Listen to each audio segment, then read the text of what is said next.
All right, if you're here for the event on Jerusalem, you're in the right place. We're just going to give this a couple more moments for people to enter the room, and then we'll get started.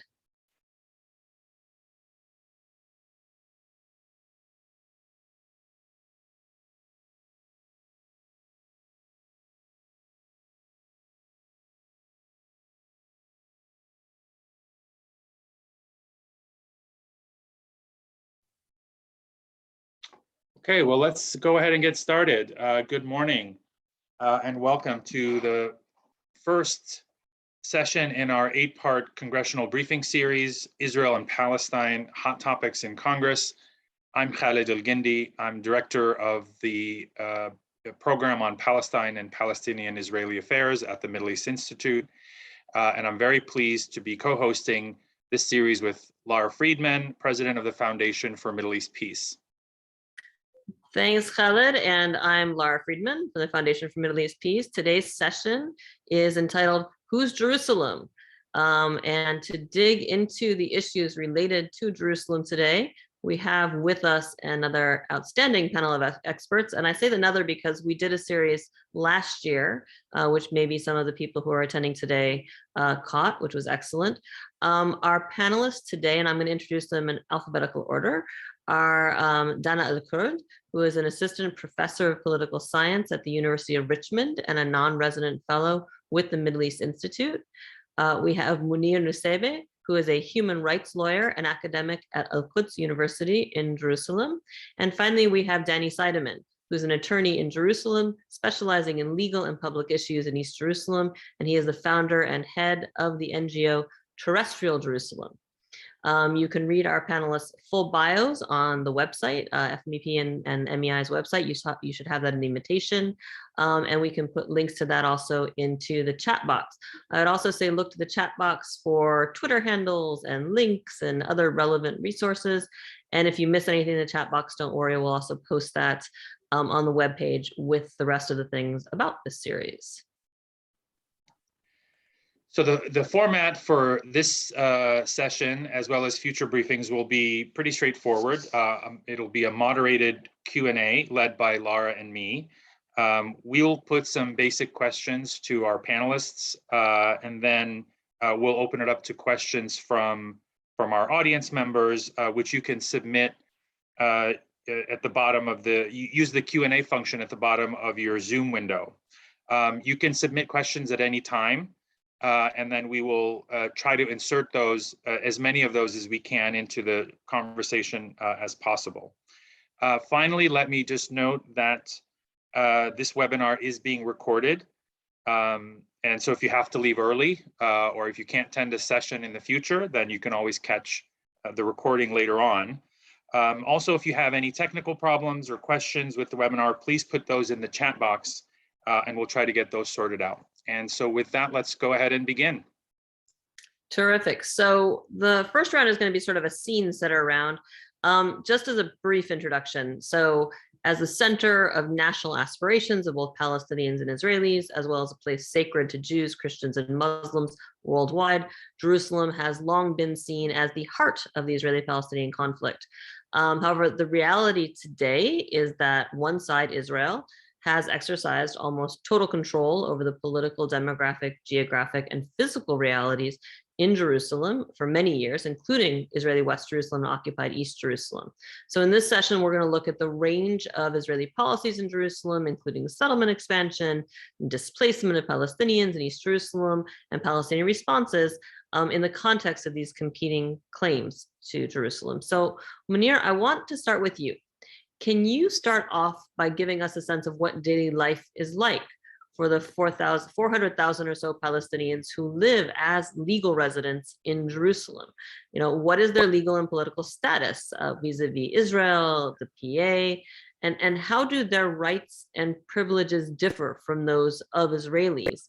And then maybe overarching, you know, what are the challenges, the most serious challenges they face as residents of Jerusalem now and over time? Thank you very much, Lara and Khaled.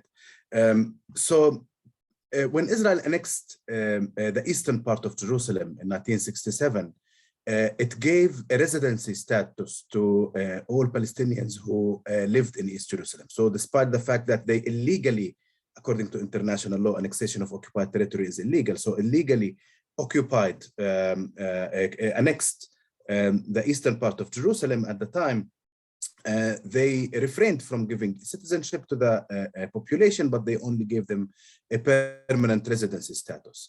This status is very different compared to Israeli citizenship. On the one hand, it gives the person who holds this status the right to live in the city, to work, to be a member of the social welfare and medical insurance, to pay taxes into these systems, and also to receive rights and entitlements from these systems. However, one of the most important aspects of this status is that it is easily revocable. Since 1967, Israel has revoked over 14,600 residencies from Palestinians in East Jerusalem based on a number of criteria. It started off by revoking the residencies of everyone who left the country for 7 years, or who stayed or who got a residency or a citizenship abroad. Later on, it developed additional methods for revoking residencies. It invented a new criterion after the peace process, unfortunately, according to which the residency of a permanent resident would be revoked if their center of life is outside what Israel considers part of its sovereign territory, which includes all of the West Bank except for East Jerusalem and Gaza Strip. So after the peace process, Israel started, speeding up the revocation of residencies from Palestinians in Jerusalem. And this is an important part of its demographic control, the way of minimizing the number of Palestinians in Jerusalem.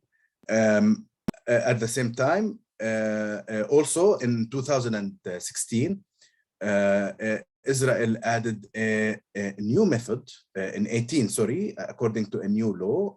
They added a new method for residency revocation called breach of allegiance to the state of Israel.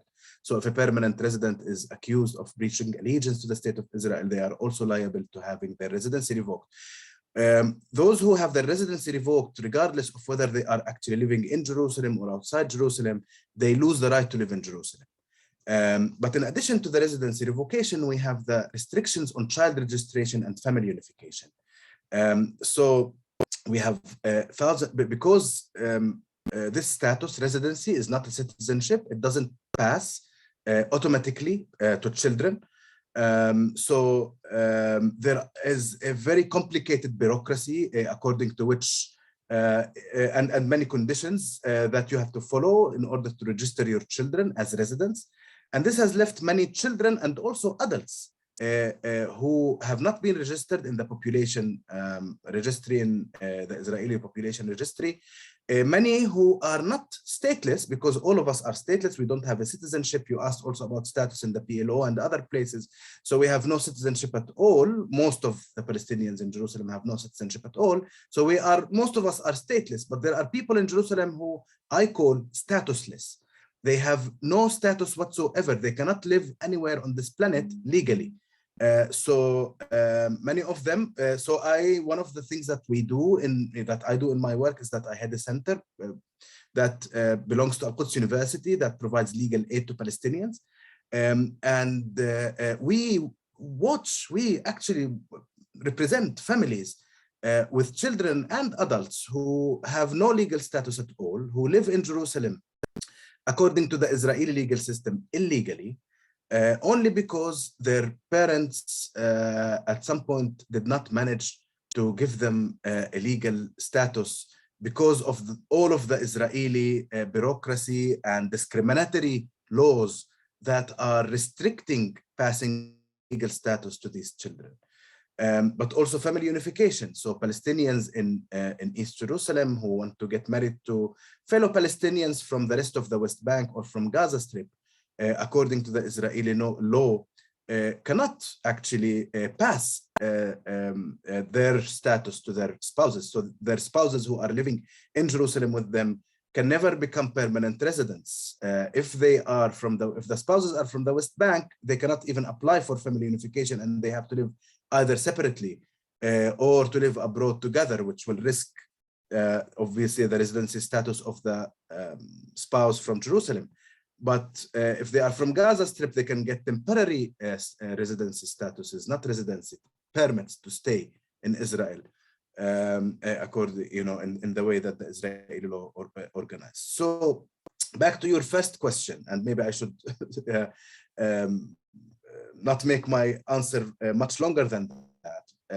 You asked, how do Palestinians live in Jerusalem? And the way I have my personal experience as a Palestinian in Jerusalem, but also what I witness as a legal aid provider, I see that Palestinians are all the time running between Israeli governmental institutions in order to only survive and be able to live in their own city, in order to get the most basic rights, like living in your house, like medical aid, the things that should be taken for granted, that are taken for granted everywhere else around the world. Palestinians are all the time spending their time, their money, their energy, and their nerves in order to be able to survive. And I've only described their civil status, and there are many other that I'm sure we will discuss in other questions. Thank you. Thanks, Munir. If I could, I want to turn to you, Danny, as an Israeli and as a lawyer and as someone who's focused on Jerusalem for many years. Help sort of fill out the picture for us a little bit more. We heard a little bit about the kinds of policies Israel uses with regard to the Palestinian community in Jerusalem. What is the overarching vision that Israel has in implementing these kinds of policies? Most of us I think are familiar with Israel's settlement project and Israeli settlements and the problems that they posed. But what are some of the other tools that Israel uses to achieve its overarching vision?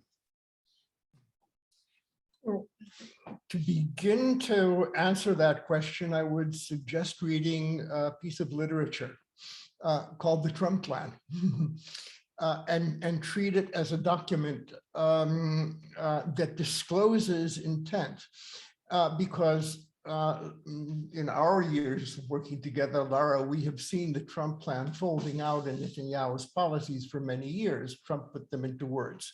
And if I could very briefly articulate what that entails, I would say it is the fragmentation of Palestinian East Jerusalem and fragmentation of its connection to the Palestinian hinterland in the West Bank to the north and south. It is a fragmentation that's geographical, it is social, and it's political. Secondly, we have an attempt to denationalize the Palestinians, to turn them from a national collective with equal equities and parities in Jerusalem into a tolerated minority. One of my Palestinians calls this the Jaffarization of Jerusalem. And I mean no aspersion to Palestinian citizens of Israel who live in Jaffa, but somehow, excuse my bluntness, domesticated Palestinians will know their place. And that means crushing any possible political activity, however moderate or innocent it might be. And finally, we have the marginalization of Muslim and Christian equities in the city. And we have been witnessing for many years the religious radicalization that is taking place in and around the old city, something that we will address later. I want to focus on two areas in which this is playing out very specifically, because Trump and Netanyahu may be gone, but their spirit lingers for reasons we will probably discuss later. I would say two things. Number one, we have a continuance of the classic settlement enterprise of construction of new Israeli neighborhoods beyond the Green Line illegally, contrary to international law, but it's not happening everywhere. It's happening in a very specific place, and that is on the southern flank of Jerusalem, across the entire southern flank from Har Gilo, the settlement in the west, to the southeast corner in Har Choma, is being filled with settlements of the expansion of Har Gilo, Achuzat Gilo, Givat Matos. We now have a new settlement, brand new, under this current government. And this is a linear development which has a qualitative impact, and the qualitative impact is severing East Jerusalem from its environs in the West Bank. That is not about to happen. That is happening now. Secondly, we've been monitoring settlement enclaves, small areas that are located in the old city and around the old city. They're enclaves because they were isolated and discontiguous with Israel. Today, we are witnessing a change that is not linear. It is a quantum change. And that is the expansion of these settlements by means of continued and expansion of the settlements themselves, major governmental projects. And here we link to, for the first time since June of 1967, with the Mughrabi quarter, large-scale displacement of Palestinians in East Jerusalem. Not everywhere, but in the areas that are targeted by the settlers. And that means hundreds of families in risk of displacement in Sheikh Jarrah, hundreds of families in risk of displacement in Silwan, and you can add the uptick in demolitions in these areas. What we're seeing is the encirclement of the old city with settlements and a settler-related enterprises, which will literally embrace the old city. Now, that is being done with Sheikh Jarrah through Mount Scopus in the north, Silwan, Ras El Amud, Mount of Olives to the south. There is a large gap in the middle, and the churches get in the way. Most of the area between the northern pincer movement and the southern pincer movement are churches. These are the holiest sites in Christendom. And so we will be, what we're seeing unfolding, and you will be hearing more of this, is placing the holiest sites in Christianity in or adjacent to a national park, which will be under the sway of the settlers. This is a major change, something that no Israeli government has done in the past. This will, undermine the stability of the city. This will not go unnoticed. It is not an accident that violence erupted when we started tinkering with the two most sensitive issues in this conflict, displacement and holy sites and the centrality of Jerusalem. And when we tinkered with them, we got the eruption of violence last May. It will make any future political agreement much more difficult, regardless of one's model. There is no model which gives Israel exclusive hegemony over Jerusalem with tolerated minorities, whether they're Palestinian, Muslim, or Christian. And finally, this is a threat. It's a crime against Jerusalem. This threatens, regardless, put politics aside. I know that's not possible. This undermines the historic, religious, and cultural integrity of Jerusalem. This will not go unnoticed. It has not been adequately articulated yet. It will be, and this needs to be engaged sooner rather than later, and rather robustly. This is something that folks who are making decisions are becoming aware of. These are the two changes that are taking place today: sealing Jerusalem from Bethlehem and the encirclement of the old city. Thanks, Danny. And you gave me a great lead in for my question for Dana, which Danny talked about the marginalization of Palestinian political activity in Jerusalem. And we've seen reports of arrests when there are meetings of almost any kind, of almost any grouping in Jerusalem claiming it's illegal activity. So I want to ask you about the political side of this. So last year, the long delayed Palestinian elections were canceled. And they were canceled ostensibly, at least in part, over Israel's refusal to allow Palestinians in East Jerusalem to vote. In the last elections, there was a mechanism by which they could vote. Talk about, if you will, what role Jerusalem and Jerusalemites play in Palestinian politics, and what, if anything, the Palestinian leadership, which is not present in Jerusalem technically, is doing to counter the negative trends that Munir and Danny talked about. Yeah, thank you for the important question. So it's true, everything that was already mentioned by the other speakers. There are, great impediments to Palestinian organizing in Jerusalem and Palestinian connection to, other communities in historic Palestine, to the politics of the Palestinian Authority. Whether it's sheer repression, like you said, shutting down meetings or shutting down institutions, even cultural institutions, all of those things that happen in Jerusalem regularly at the hands of the Israeli state, but socially as well. However, I would say that despite this marginalization, that's very, purposive and targeted, Palestinians in Jerusalem have been able to mobilize uniquely. Because of that marginalization almost. So they are not represented by the Israeli government. They're not Palestinian citizens of Israel. It's a different kind of relationship to the Israeli political authority. On top of that, the Palestinian Authority is not allowed to function in Jerusalem, and their historic institutions that exist in Jerusalem have been shut down, have been limited. So in some ways, obviously that's a huge impediment to their ability to organize and to resist the status quo, but also it leaves them unencumbered by the considerations and constraints of other Palestinian communities within the Green Line and in the territories. And so what we've seen is that they can refocus their resistance on the Israeli state itself in a way that maybe other communities find it more difficult to accomplish.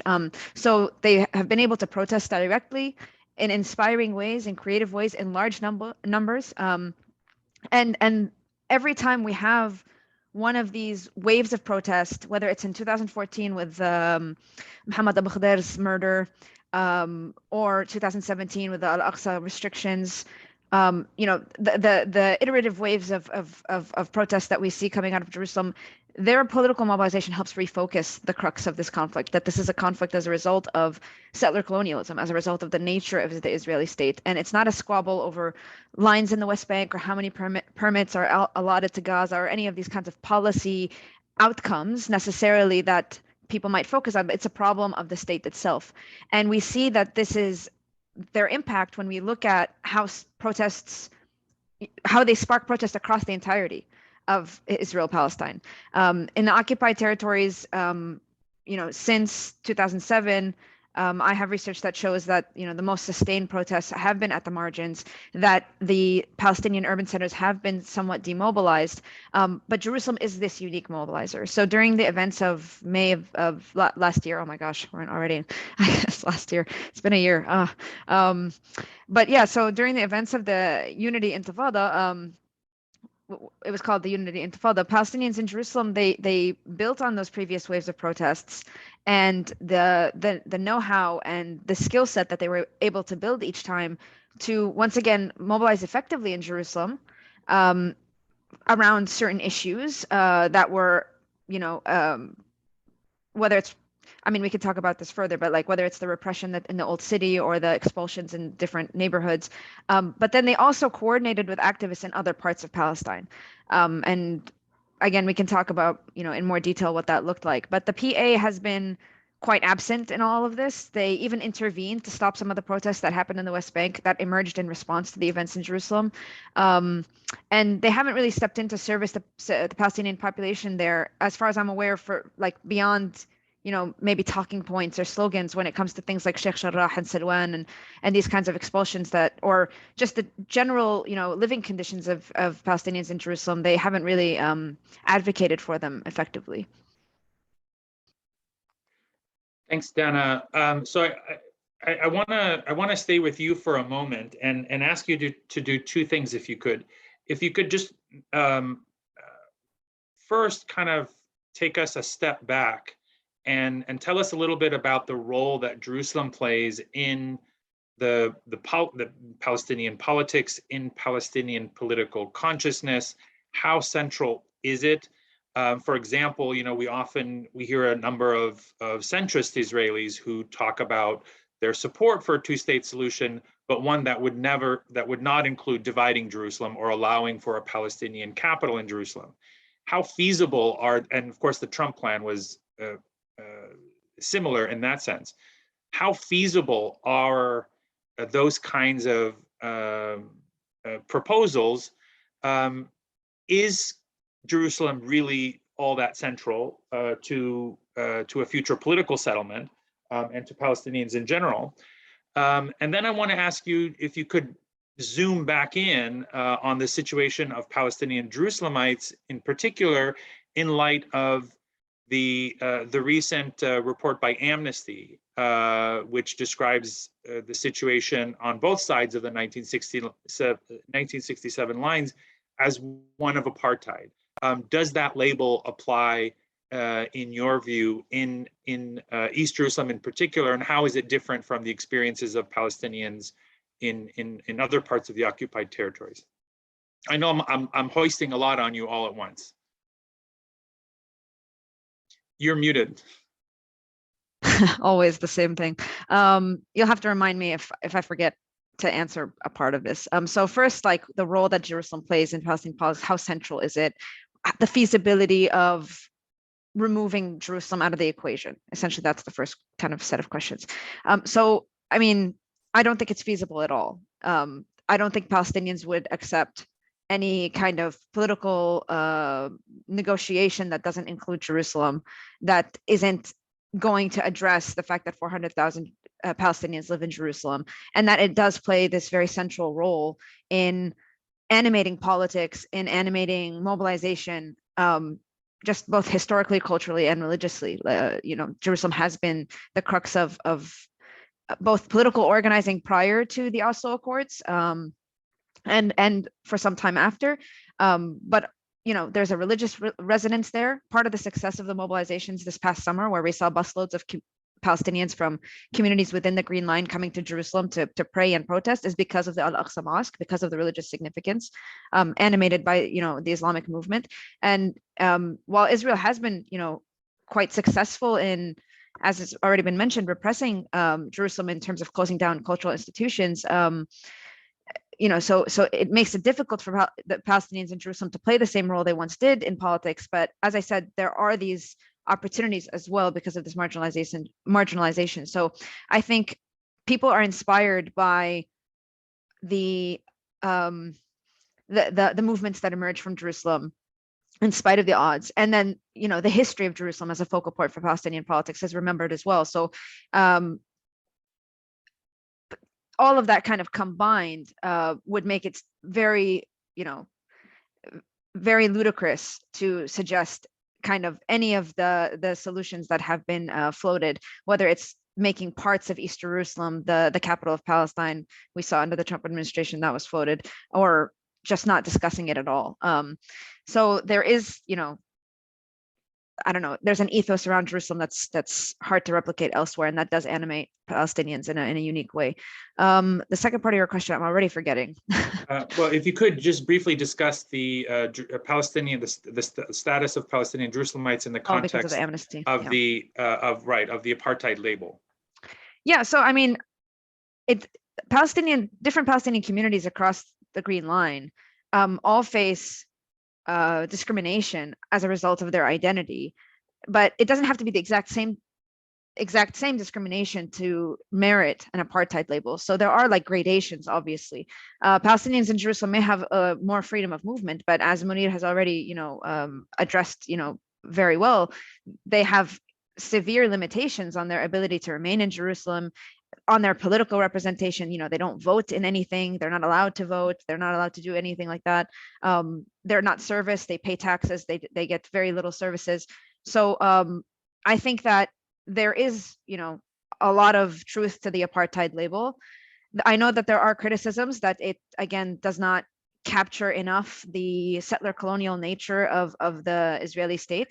I think the Amnesty report went farther than previous reports have done in pointing out that connection. So to me, it doesn't seem like it's mutually exclusive, and we can use the apartheid label if to advocate in a certain direction. And it's I don't know. It seems like a very reasonable thing a very reasonable concept to use in this case.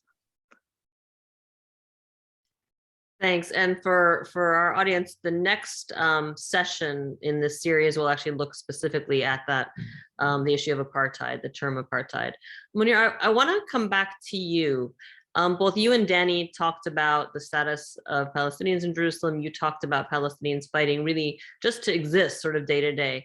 And I want to pick up on that and talk about sort of the threats. And you talked about, the people not being, getting IDs and whatever. There's a whole range of threats, obviously. But the threat that is most often in the news these days is the threats related to demolitions and expulsion, which is, how that relates to people actually having their very presence in the city, their ability to stay in their homes and having that challenged. And particularly we're looking at Sheikh Jarrah and Silwan. So can you talk about the situation in these two areas and talk about to what extent the threats in these areas are examples of the kinds of threats Palestinians face more broadly, even if these two areas are special because of geography and history and all that.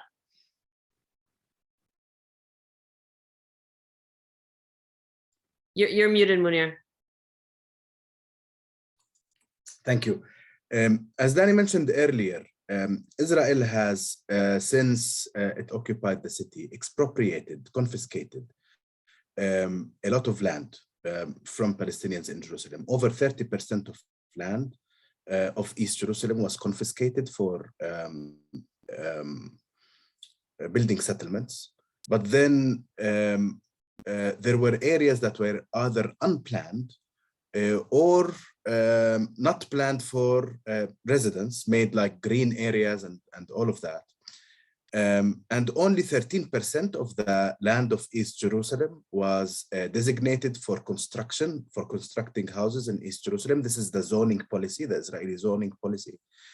And most of this area was already built. So basically what this actually means is that the Israeli authorities, since the occupation of East Jerusalem, have not allowed Palestinians to live legally, to build legally.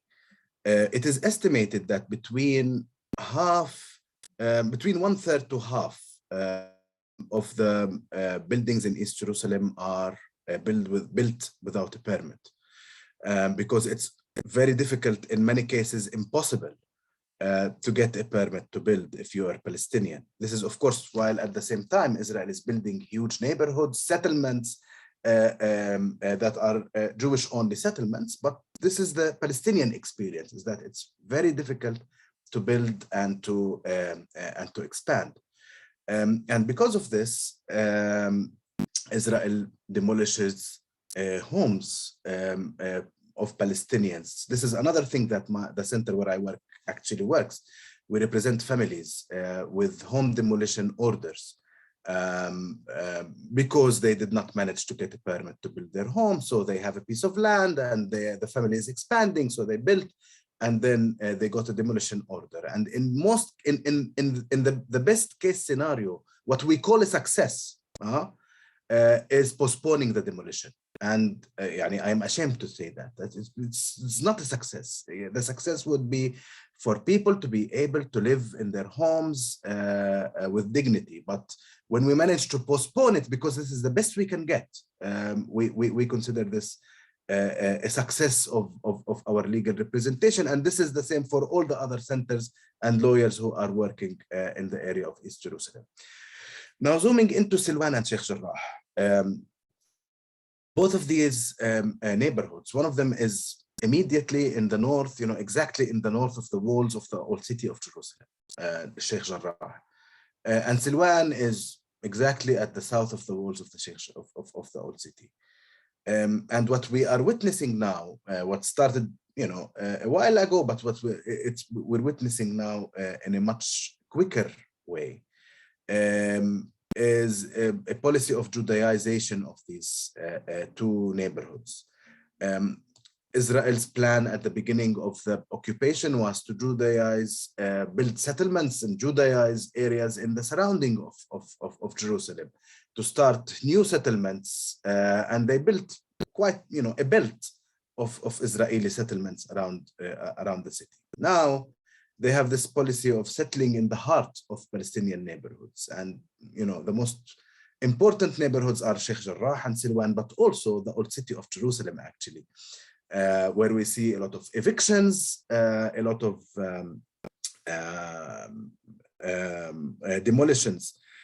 So people living in these neighborhoods are always, so for example, I live myself in Sheikh Jarrah, and I'm close to, and I follow and I visit frequently families in Sheikh Jarrah who are at the risk of displacement because a settler organization claims that the land on which they live was owned by Jewish owners before 1948, and therefore they have been in a court battle in Israel, the Israeli court battle, for decades now, making targeting the eviction of these populations. Of course, the law that is being used for these evictions is an Israeli law, is the Israeli law, which is of course illegal in international law for the occupying power to apply its own law in an occupied territory. And the courts that are taking the decisions in these cases are Israeli courts, and this is also illegal in international law. However, what we see continuously are people who are defending themselves and defending their presence in their homes in Israeli courts, losing cases and eventually being evicted gradually. At the same time, we see that the Israeli law is quite discriminatory. It allows Jews to claim their properties in East Jerusalem, but it doesn't allow Palestinians. So until now, none of us have spoken about West Jerusalem, right? And about the rest of the area that became Israel in 1948. There 80% of Palestinians were forcibly displaced from these areas, and all of West Jerusalem has been completely de-Palestinized. Like all the Palestinians who lived there were totally displaced. So there are no Palestinians living in West Jerusalem anymore, right, since 1948. And despite that, Palestinians cannot claim, according to the Israeli law, cannot claim and force to get their own properties in the western part of Jerusalem. So the way the Israeli law plays is, if you're Jewish, you can make any claim anywhere. But if you're Palestinian, you cannot do that. And this leads me actually to also comment on your apartheid question, if you may, if you allow me. I think that the use of the apartheid framework by not only, by Amnesty, the latest report, but also by other organizations like B'Tselem, like Yesh Din, like Human Rights Watch, and Al-Haq, and Cairo Institute for Human Rights Studies, and others actually, is very important. I think it makes the problem clearer.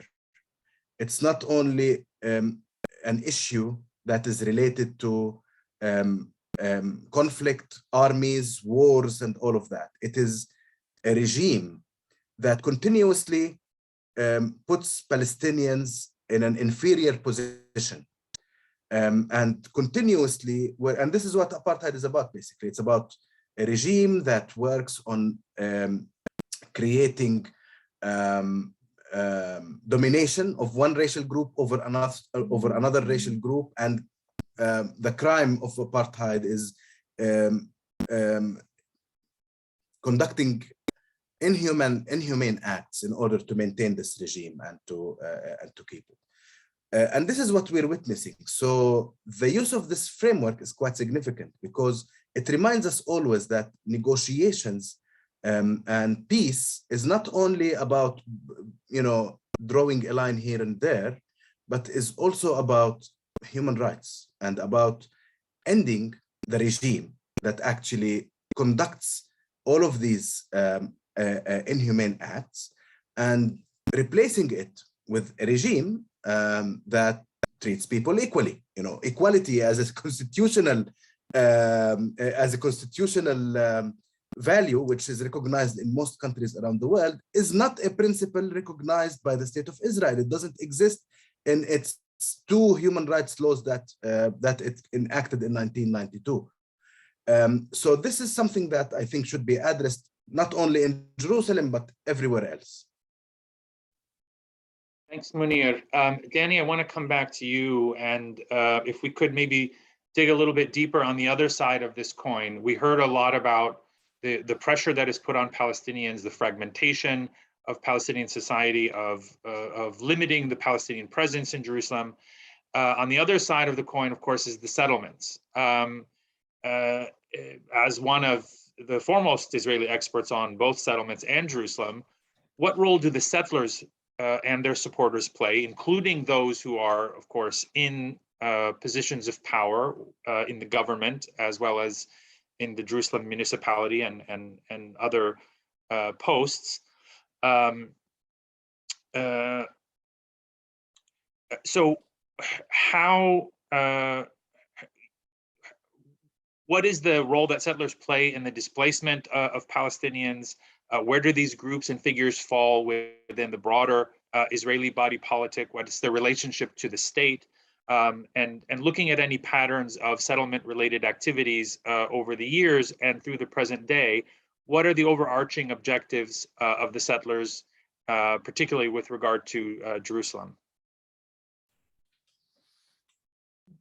It's a great question, and one we have been asking ourselves, especially since the formation of a new government. Now, we've been monitoring settlements for many years, and Lara and I can tell you how far back we dealt with E1 and trying to prevent E1, a doomsday settlement to the east of Jerusalem, similar one in Atarot. Netanyahu didn't dare carry out E1. He tried a couple of times, but he was stopped. And this government, which is supposed to be a centrist coalition government, has allowed things to happen that Netanyahu didn't dare do. And when you look at the dynamic, it's fascinating.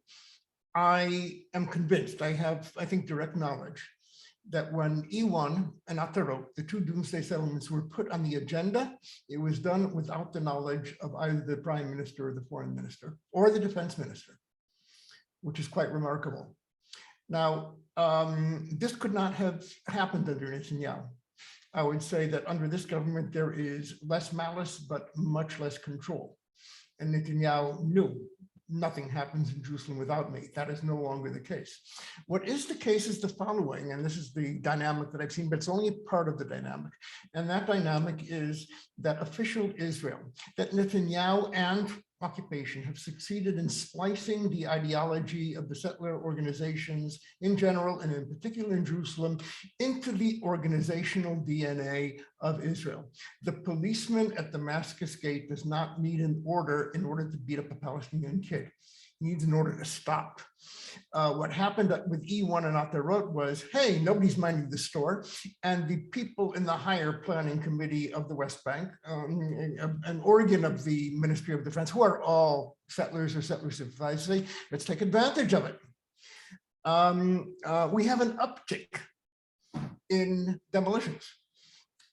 Did the prime minister or the mayor of Jerusalem say, hey, let's do demolitions? No.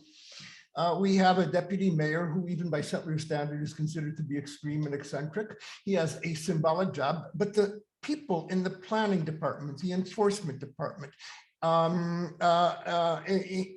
these, and the legal department in the municipality of Jerusalem are settler and settler sympathizers. So even somebody who is weak can affect an enormous change. In other words, occupation is not what we do, occupation is what we have become, at least until now. Now, this explanation is not entirely adequate, because I have seen a compendium of events coming from the highest levels, which cannot be accidental or coincidental. There is a field marshal inside the Israeli government. I do not believe it's the prime minister, the foreign minister, the defense minister, it doesn't matter. But there is somebody with a strategy, and that strategy is being implemented by the settler regime within official Israel. I would describe the Israeli government not as a government, but as a loose association of feudal fiefdoms run by a manager, like a supermarket manager. You have those with a strategy who are advancing settlement schemes and have the full cooperation of the bureaucracy. You have the Israeli left who, unlike their counterparts on the right, are disturbed by this but will not go to the mattresses and are rather ineffectual. And then you have the prime minister, the defense minister, and they are either clueless, uninformed, or pretend to be so. And they are not willing to challenge yet what is happening. So ironically, the dynamic that was set in play by Trump and Netanyahu has accelerated. Having said that, there is what to work with. I'm in touch with a number of the ministers in the government. There's a learning process. And one of my takeaways, and the takeaways of colleagues who are even in a better position than myself to know, there is the one thing that concerns the senior members of this government most is losing the Democratic Party, which is remarkable. And that gives leverage. And that means that they are attentive to voices in Congress and the administration when engaged that can be put to good effect. But that means calling a spade a spade. I will leave the apartheid discussion. I cannot get into it now. I'm not afraid of it. And there are developments.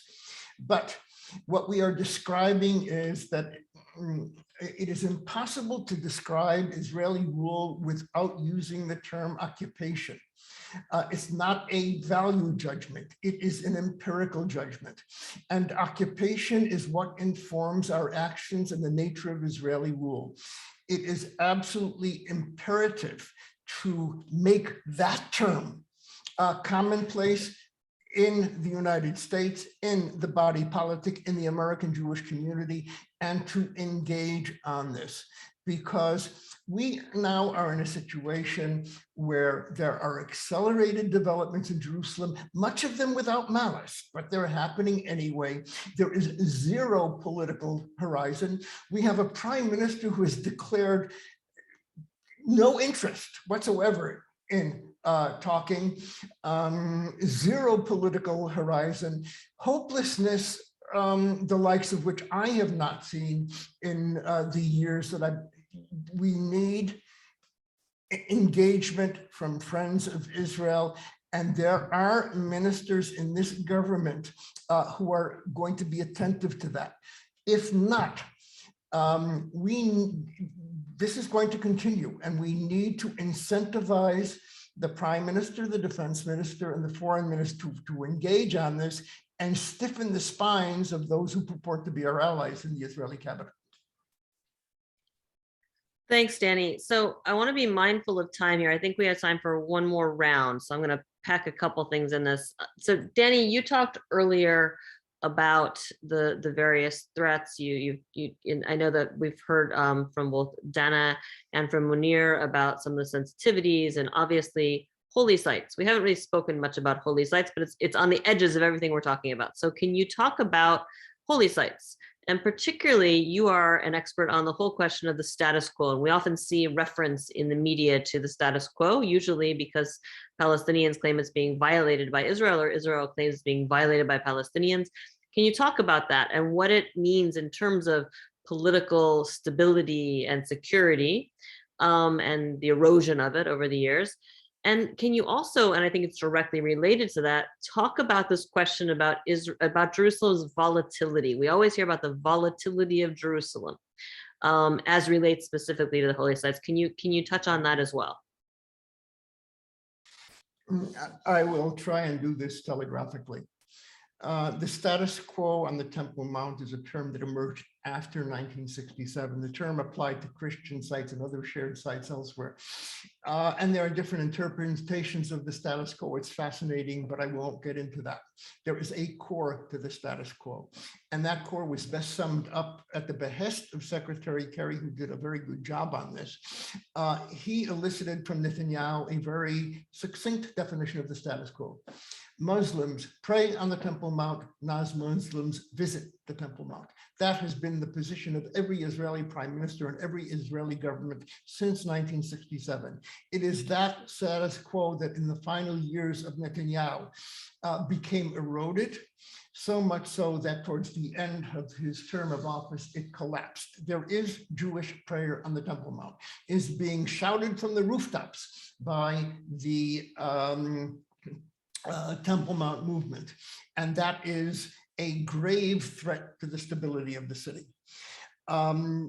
This was not a local event. You know, part of it was the Jerusalem Police Department was 10 years ago one of the moderating forces on the Temple Mount. Today it is in legion and with the settlers and a very problematic one. But this was also part of, you know, 2 billionaire kids playing dice with the universe, Kushner and MBS, who decided that they're going to use the Temple Mount as a pawn on their chessboard and dilute the Jordanian role and replace it with Saudis. Yeah, good luck with that. There is a potential change. That change is inadequate. There is a new leaf that has been turned between Jordan and Israel. The relations are much better. There was bad blood, very understandably, between King Abdullah and Netanyahu. This needs to be triangulated to include the Palestinians of East Jerusalem and Ramallah to include that. But it has shown very little progress on the ground. There was one significant success when an Israeli court ruled recently that prayer, Jewish prayer, was allowed and undermined all of the years of status quo. The Israeli government immediately appealed to the court and had it overturned. But that happened because there was robust round-the-clock engagement by Friends of Israel in the US administration. During the Kerry period, he would be on the telephone with King Abdullah and Netanyahu for hours every week, keeping the Temple Mount from exploding. And he did a very good job of that. There's nobody doing that. So the opportunity for change exists. There's an example of how it can be done, but the danger remains. Since I have not been sufficiently alarming and depressing today, let me conclude with the following. There is a conspiracy of sacred calendars afoot. In mid-April, we will be seeing a confluence of events where Ramadan, Laylat al-Qadr, Passover, and Easter, Holy Saturday, Orthodox, Latin, all coincide. It is a perfect storm. Handled responsibly and well, this will celebrate what Jerusalem is, the meeting point of nonviolent meeting point of civilizations. But mishandled, this is potentially explosive. Jerusalem does not erupt by every random bump in the road. It requires a critical mass. April of this year is a critical mass, especially when it takes place against the backdrop of potential displacement and demolitions in Silwan and elsewhere and accelerated settlement activity.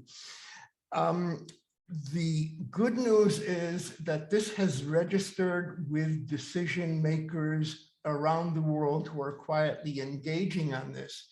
But it is the kind of problem that cannot be dealt with superficially, and it will require cool heads and steady hands, and there will be those who are going to seek to take advantage of the situation. In other words, between now and the end of April, we need robust international engagement and hear from friends of Israel and Palestinians. This is not the time to play with matches. Absolute restraint, best behavior, and to make sure that Muslims, Jews, and Christians will be able to celebrate their holidays without the threat to their equities or the sense of violation. That is possible, but it is not going to be easy. I will breathe a sigh of relief if we make it to May 1st without an outbreak of violence in Jerusalem. Thanks for that, Danny. Picking up on this theme of international mobilization, I wanted to turn to you, Dana, and ask specifically about the role of the United States, which, as we all know, plays an outsized role in this conflict, but also primarily because of its special relationship with Israel. What can or should the United States be doing, on the one hand, to address some of these concerns, particularly in light of the stated policy of the Biden administration that it still believes in a two-state solution? So what kinds of policies should the United States be pursuing on the ground to ameliorate some of this, to prevent the kind of outbreak that Danny talked about? And secondly, specifically with regard to the US consulate, because this is a move under, the removal, the shutting down of the US consulate in Jerusalem was something undertaken by the previous administration, and now the Biden administration has promised to reopen the consulate. But it now seems to be backing away from that promise. How important is that act of reopening a US consulate in practical terms, but also in terms of the politics and any sort of future diplomatic process? So two-part question. I'll try my best. So what can be done? Well, the complete lack of pressure that has been done so far under the Biden administration seems to be, a low bar. Like you can pressure Israel a little bit more than what you've been doing. But the fact that something like the consulate was walked back, I think indicates how far US policymakers have gone in terms of how much importance and stock they put into being seen as some sort of arbiter in this conflict, or putting any pressure on the Israeli state, even on the margins. And I can tell you from the Palestinian perspective, both Palestinians in Jerusalem, in historic Palestine and abroad, there really is no belief in the prospect for a two-state solution for a variety of reasons, which includes the fact that the US will not actually push Israel on any front.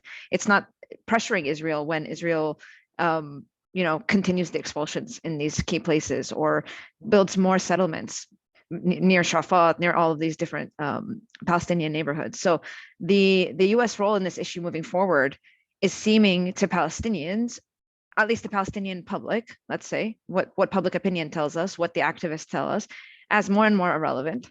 And Palestinians in the diaspora, both activists and organizations, see attempts to change US policy and work within electoral politics as increasingly futile. People on the ground, I think, certainly think the same way. They put no stock into, what the US position is, because it seems like it's a foregone conclusion that they don't meaningfully, at least the Biden administration will not meaningfully hold Israel accountable. So this has rationally, I think, led Palestinians to lose hope in certain strategies. Kind of the confluence of possibly,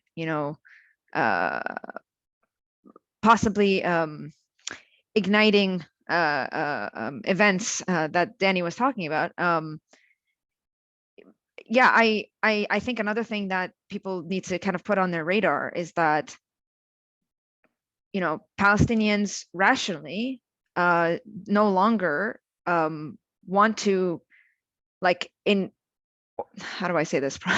they no longer want to engage in these sorts of ways in terms of diplomatic pressure or electoral politics in the United States or anything like this. So armed resistance is becoming much more popular, and direct action activism, both in Israel and abroad, is becoming much more popular. So whether, you can have different opinions about what that means, but this is definitely a situation that's going to lead to more, loss of life, particularly on the Palestinian side. So Munir, we're going to come to you and give you the last word. What I want to ask you here is going back to the question of what Khaled is talking about, the international community. We've talked about the Palestinian leadership, we've talked about the Israelis. How do you see the role of the international community, and that can include the US, in addressing the problems in Jerusalem? And to the extent that so far we've had two speakers in a row talk about the possibility of increasing unrest, how do you see that in terms of its sources, and in terms of how it can be, if it can be prevented, what that would look like? Yes, I agree with both speakers. Unrest will continue to be there because as long as there is this oppressive regime which systematically discriminates against Palestinians, but also displaces them and dispossesses them and sees them either as a security threat or in the demographic threat. So we are also seen as a threat. There will always be some form of resistance from the Palestinians, and this will certainly always create unrest. And we have seen it many, many times in the past, and we will be seeing it in the future until justice is, is established. What we expect from the international community is, from my point of view, and as you know, I am an international law professor, but also a practitioner in international advocacy and all of that. I frequently go to the Human Rights Council in Geneva in order to promote certain human rights issues. But I also observe the rest of the world. And I read something yesterday or 2 days ago about Iraq eventually finishing all its debts from the invasion of Kuwait back in 1992, or in 1990, sorry. So that it only finished it now, and it mentioned the number of billions of dollars that it paid, and this is wonderful. This is international law in action. Iraq violated international law by invading another country.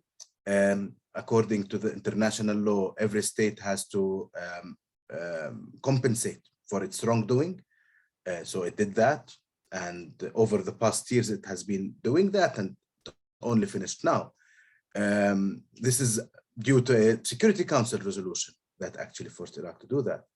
Unfortunately, when we see, when we look at the Israel-Palestine situation, we see that international law becomes irrelevant, and we're always invited to negotiate according and taking into consideration the imbalance of power.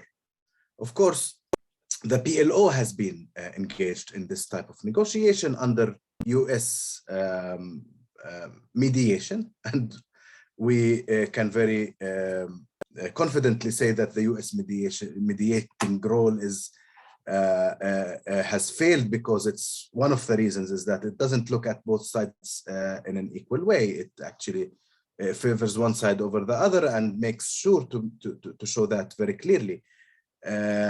But also I see that myself now as a human rights lawyer, sometimes I'm invited by diplomats to negotiate. Like you say, you talk about, and I'm going to be very abstract here. You talk about specific human rights violation happening, and you talk to a diplomat, and the diplomat says, okay, if the right answer is not attainable, what would be alternative options, you would say? And, as a human rights lawyer, I should not negotiate. I just request the establishment of full human rights, or otherwise take whatever you like with force, which is happening now. So what I expect from the international community, and especially from the United States, actually, in that sense, which has an important leadership role in the international community, is to apply international law, to respect the role of the International Criminal Court, for example, in examining war crimes and crimes against humanity, to promote it even, which I know Donald Trump in his administration, he implemented sanctions on the court, which Biden finally stopped and revoked, rescinded. But I expect very simply the international community are members of international law human rights clubs, treaties like the Fourth Geneva Convention, like the Human Rights Council, and all of the other forums. Very simply, I don't want any country to be supporting Palestinians or to be supporting Israelis. Countries should support international law and human rights, and this should be more than enough. This is what I expect, but unfortunately, I frequently see the opposite. When I go to the Human Rights Council in Geneva, in many cases, I talk to diplomats, they actually sometimes express that they accept and agree that this is a human rights violation, this is wrong. But our foreign ministry does not allow us to vote in this direction. Our foreign ministry would not want, for example, this list of companies that are investing in settlements, investing in war crimes, basically, to be published to the world. Our foreign ministry does not believe that accountability, that Israeli criminals should be held accountable. So this is the problem. The problem is that international law and human rights have become too political, and I think this should change. Thank you. Thanks for that. I know we've only just scratched the surface of a very complex set of issues, but we are unfortunately out of time. So on behalf of the Middle East Institute and the Foundation for Middle East Peace, I want to thank our participants, our excellent panelists, Munir and Dana and Danny, for a really rich and enlightening discussion. And thanks to all of you for attending today's webinar, and especially those of you who submitted questions. So we hope you enjoyed today's session, and we hope that you'll tune back in a week from now, next Friday at this same time, for our next session, which will be focused on talking about apartheid. Our panelists next week will be Shireen Tadros from Amnesty International, Salem Barahma from the Palestine Institute for Public Diplomacy, and Hagai Elad from the Israeli human rights organization B'Tselem. So thank you, and we hope to see you back next week. Thank you Bye. all.